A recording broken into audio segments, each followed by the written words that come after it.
Hello everyone, I'm Rebecca and thank you for tuning into this talk on the City of London Police during World War II. Now, while the Metropolitan Police is responsible for the rest of London, the City of London is policed by its own force, the City of London Police. The city is located right in the centre of the capital there. Geographically, it's a small area. It's often referred to as the square mile because that's roughly its size. But during World War II, as now, it was home to nationally important institutions like the Bank of England, the Stock Exchange, and also iconic landmarks such as St Paul's Cathedral. During the war, the City Police had 1,500 officers. This number included 1,100 regular officers who were already police officers when the conflict started. The remaining 400 was made up of city pensioners who came out of retirement and rejoined the force, members of the Special Constabulary, basically unpaid volunteered police officers, and also Police War Reserve constables. These were men who joined the police and served as police officers just for the duration of the war. There were no female officers working in the city at this time. Now, these officers would be posted to work at one of the city's 4 policing areas or divisions. Each division had its own police station, and on the larger map these are marked with a blue dot. The Post Office Directory tells us more about these. The divisions are A, B, C and D Division. Their corresponding stations are at Moor Lane in the north, Snow Hill in the west, Bishopsgate in the east and Cloak Lane down in the south. It was possible to tell by an officer's uniform which division he worked at. So the officer in the photograph here, he has a number on his collar, and that says B75. This means that he worked on B Division and so was stationed at Snow Hill Police Station. The force had additional resources it could call upon in the form of the Women's Auxiliary Police Corps. This corps was set up by the government in August 1939 and was a uniformed service for women aged 18 to 55. They could be employed by police forces in clerical and telephony roles, and they'd also undertake driving duties. Despite the newspaper headline there, they weren't actually sworn in as police officers. The City Police ran and staffed the ambulance service in the square mile, and during World War II, working on the force's ambulances was one of the more visible duties that the WWIIs, as they became known, were employed on. So what was life like inside a World War II city police station? Well, C Division's newly built station at Bishopsgate had opened only a few months before war was declared. It was a very large building, narrow across the front, but it stretched back over 100 metres. It had 7 floors. It was also specifically built to withstand air attack. So behind its Art Deco exterior, there was a steel frame, thick walls constructed from engineered brick, and stairs and floors made from reinforced concrete. The design was such that the lower floors would stay standing even if the upper floors collapsed in on them. It had facilities you'd expect to find in a police station.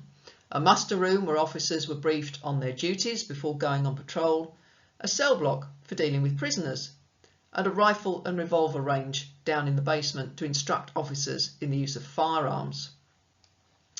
But you could also find a billiard room, a boxing room, a sauna, and residential flats at Bishopsgate. And these facilities reflect the fact that the city's police stations were also home to many of its police officers. All unmarried men joining the force were expected to live in at one of the stations. So that's why Bishopsgate, and indeed the other city police stations, was so big. Anyone of the rank of Chief Inspector or above, so you're looking at senior management level there, they were also expected to live within the city's boundaries, and they would move into police stations with their families. Now, the table on the top right there shows the community that was calling Bishopsgate Police Station home in September 1939. There are 185 people living there, unsurprisingly the majority are police officers, but there are 4 female members of police staff, so these are civilians working for the police. 3 of these were nurses who worked at the City of London Police Hospital, which was located on the upper floors of Bishopsgate Police Station. The City Police was unique in providing in-house hospital services to its officers. The fourth member of police staff was a police matron. She was actually the wife of a serving City Police officer, and her role as a matron would be to assist with female prisoners who were down in custody. The remaining residents, so those women who are performing unpaid domestic duties, the children, those who fall within the other category, reflect the fact that around half of the city officers who were living at Bishopsgate at this time are married. Those entries refer to their wives and the family members who are living with them. The youngest resident of Bishopsgate Police Station at this time is actually only 3 years old. So what was the city like to police? Well, it was then still very much a Victorian-built city. It housed a wide range of commercial activities. It was a cramped environment. Many streets were narrow. There were numerous alleyways between buildings that were closely packed together. During the day, though, it was alive with people who were working at the numerous businesses there, and that brought its daytime population close to 440,000. But not many people actually lived there. At night, the population dropped down to 11,000. Now, although the City Police had several police cars and motorcycles at this time, the city's environment was easier to police on foot. And so most officers would spend their time on duty walking one of the 118 beats that the city was divided up into. The environment an officer policed would vary according to where he was stationed. So if you were over here in the west at Snow Hill Police Station, your beat might take you to the hospital, St Bartholomew's Hospital, or the meat market up here at Smithfield, or down in the press and the printing area at Fleet Street. If you were at Cloak Lane in the south, your beat might take you along to the warehouses down on the busy wharf area. Remember, London was a major port at this time. Shifts would last 8 hours. They would start at 7 AM, 3 PM or 11 PM. There were around 150 to 200 officers on uniform beat duty for each shift. They patrolled alone, both during the day and at night. Unless there was an air raid, then they were permitted to patrol in pairs. And this highlights the fact that although we tend to think that everybody sought shelter, often down in the London Underground during the air raids, police officers were one of the groups who remained above ground. They would be doing their duty. They would be evacuating areas. They would be rescuing people from under rubble. Clearly, being a police officer in the city during the war was dangerous. By 1945, a third of the square mile had been destroyed by air raids.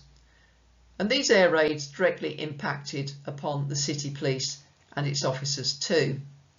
All 4 of the city's police stations were hit. Moor Lane up here in the north was totally destroyed during an air raid in 1940. At Cloak Lane, the 15-year-old daughter of the chief inspector and her boyfriend lost their life during a raid, as did one of the nurses at Bishopsgate.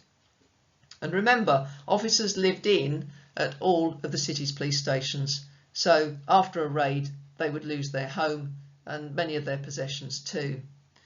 14 members of the City of London Police also lost their lives during air raids.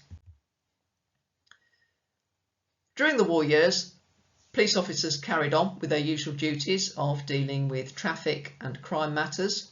Crime actually decreased overall during the war years. Traffic accidents, though, did increase during the initial months, and this was largely due to motorists being unfamiliar with having to drive in blackout conditions. But the city's officers had new duties too, like arresting deserters from the armed forces and providing armed guards for the city's vulnerable points. One such vulnerable point was the Faraday Building. Located not far from St Paul's Cathedral, it housed the International Telephone Exchange and so was absolutely vital to maintaining the country's overseas communications during the war. There are also significant concerns that gas would be used during air raids. The city police were responsible for issuing gas masks to the population and then making sure that the public carried them. They would also carry out training exercises to what they should do in the event of a gas attack. And that photograph on the right there shows one of those exercises. Everything in that picture has a role in responding to a gas attack, including the postbox.